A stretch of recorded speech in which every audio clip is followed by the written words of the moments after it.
Hello everyone, welcome back to my channel. இன்றைக்கி இவ்வளோ சூப்பரான கிரிங்கிள் டாப்போடு இருக்க ஃபட்ஜி ப்ரௌனியோட ரெசிபி தான் பார்க்க போகிறோம். நான் இதுதான் என்னோடய பிஸ்னஸ்க்கு யூஸ் பண்ணிக்கிட்டு இருக்கேன். And this is my signature recipe also.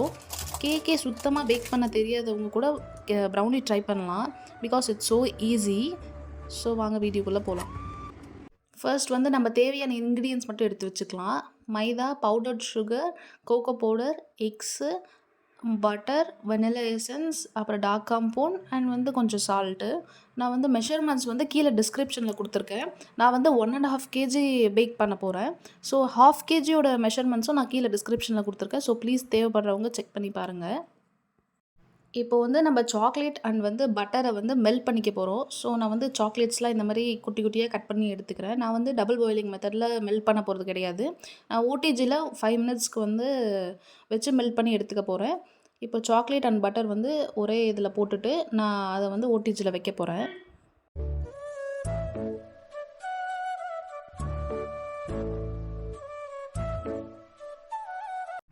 இப்போ நான் சாக்லேட்டை மெல்ட் ஆகிறதுக்கு வச்சுருக்கேன். நம்ம அதுக்குள்ளே வந்து எக்ஸை எல்லாத்தையும் உடச்சி ஊற்றி அது கூட வந்து சுகர்லாம் போட்டு டிசால்வ் பண்ணி வச்சுக்கலாம்.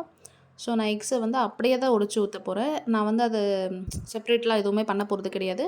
அப்படியே எல்லாத்தையும் உடச்சி ஊற்றிக்கலாம். எக்கு வந்து கண்டிப்பாக ரூம் டெம்பரேச்சரில் தான் இருக்கணும். நம்ம ஃப்ரிட்ஜிலேருந்து வச்சு அப்படியெல்லாம் எடுத்து யூஸ் பண்ணக்கூடாது.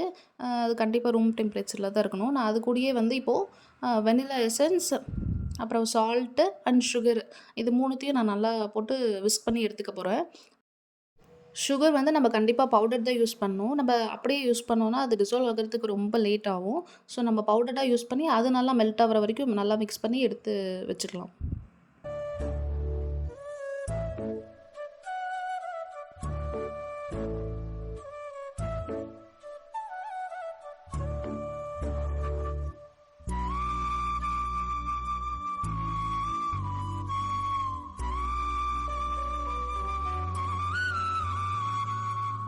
இப்போ சுகர் நல்லா டிசால்வ் ஆனதும் நான் மைதா கூடயே கொக்கோ பவுடரை வந்து நல்லா கலந்து எடுத்து வச்சுக்க போகிறேன்.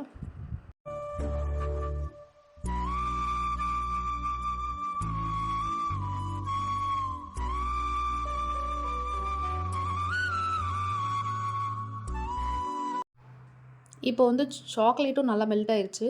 நான் வந்து அதை நல்லா கலந்து விட்டுட்டு இன்னும் 2 மினிட்ஸ்க்கு வந்து திரும்பி வைக்க போகிறேன். அப்போ தான் வந்து கம்ப்ளீட்டாக நம்மளுக்கு நல்லா ஃபுல்லாக மெல்ட் ஆகி கிடைக்கும்.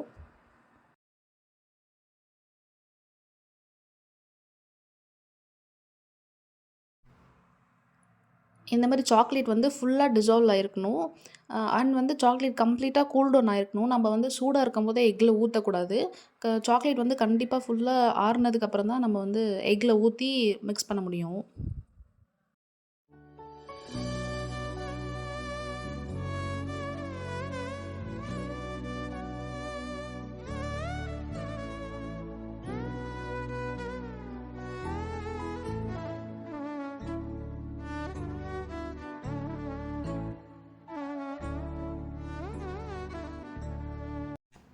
ஸோ சாக்லேட் ஃபுல்லாக நம்ம எக்கில் ஊற்றுனதுக்கப்புறம் நல்லா மிக்ஸ் பண்ணிக்க போகிறோம். அது லைட்டாக வந்து நம்மளுக்கு டைட்டாக வர மாதிரி இருக்கும். ஸோ நம்ம டைட் ஆகுதே அப்படின்னு சொல்லிட்டு மில்க்கு, வாட்ரு அந்த மாதிரி எதுவுமே ஆட் பண்ணக்கூடாது.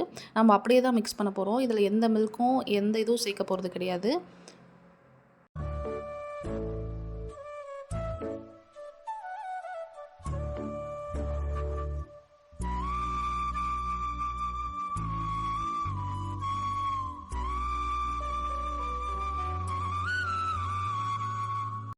எக்கும் சாக்லேட்டும் நல்லா மிக்ஸ் ஆனதுக்கப்புறம் நம்ம இப்போ மைதாவை ஃபுல்லாக அப்படியே போட்டுற போகிறோம். நம்ம கொஞ்சம் கொஞ்சமாலாம் போட்டு மிக்ஸ் பண்ண போகிறது கிடையாது. ஸோ ஃபுல்லாக அப்படியே போட்டு நம்ம ஜென்டலாக அதை மிக்ஸ் பண்ண போகிறோம். ரொம்ப ஓவர் மிக்ஸும் பண்ணிடக்கூடாது.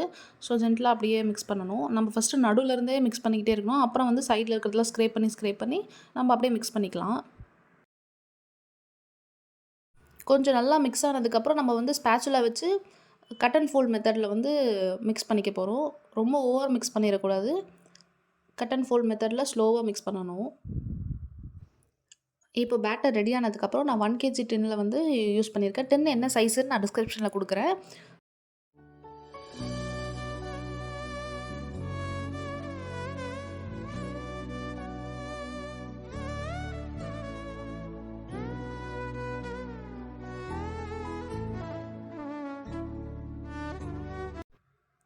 ஒரு டூத் பிக் வச்சு நம்ம வந்து ஏர் பபிள்ஸை ரிலீஸ் பண்ணிக்க போகிறோம்.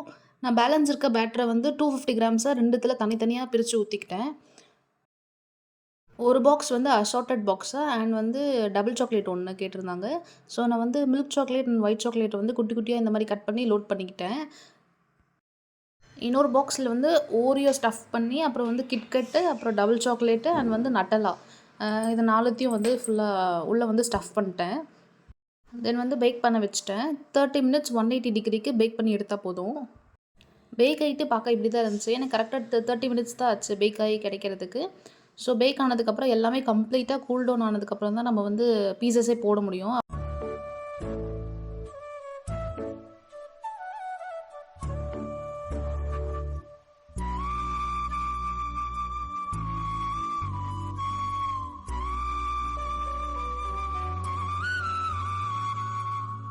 இப்போ நான் 250 கிராம்ஸ் ப்ரௌனீஸை வந்து டிஸ்பேட்ச் பண்ண வேண்டியதுனால 4 பீசஸாக தான் கட் பண்ணிக்கிறேன்.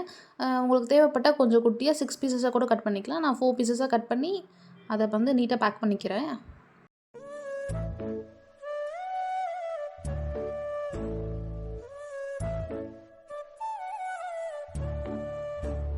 ஸோ நெக்ஸ்ட் வந்து நம்ம இந்த 1 kg ப்ரௌனியை 20 பீசஸ் கிடைக்கிற மாதிரி கட் பண்ணிக்க போகிறோம். ஸோ நான் அதுக்கேற்ற மாதிரி வந்து கட் பண்ணிக்கிட்டேன். சிங்கிள் பீஸ் வச்சு பேக் பண்ணுற மாதிரி வந்து கஸ்டமர் கேட்டிருந்தாங்க. அவங்க ஷாப்புக்கு வைக்கிற மாதிரி கேட்டிருந்தாங்க. ஸோ நம்ம அதுக்கேற்ற மாதிரி கட் பண்ணியாச்சு. இந்த ப்ரௌனிஸை 1 வீக் வரைக்கும் நம்ம ரூம் டெம்பரேச்சரில் வச்சுக்கலாம், ஒன்றும் ஆகாது. ஸோ நான் இப்போ எல்லாத்தையுமே நீட்டாக பேக் பண்ணியாச்சு. மேலே வந்து நான் ஸ்ப்ரிங்கிள்ஸ் மட்டும் போட்டு தரப்போகிறேன். பிகாஸ் அப்போ தான் கொஞ்சம் அட்ராக்டிவாக இருக்கும் ஷாப்புக்கு வைக்கிறதுனால.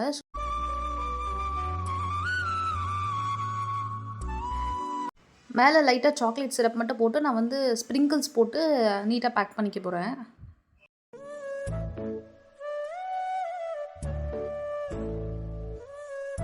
ஸோ நான் நீட்டாக பேக் பண்ணி எடுத்துக்கிட்டேன். நீங்களும் தாரமங்கலமில் இருந்தீங்கன்னா ஹோம்மேட் கேக்ஸ் வேணும்னா கீழே கொடுக்குற இன்ஸ்டாகிராம் ஐடியில் காண்டாக்ட் பண்ணலாம்.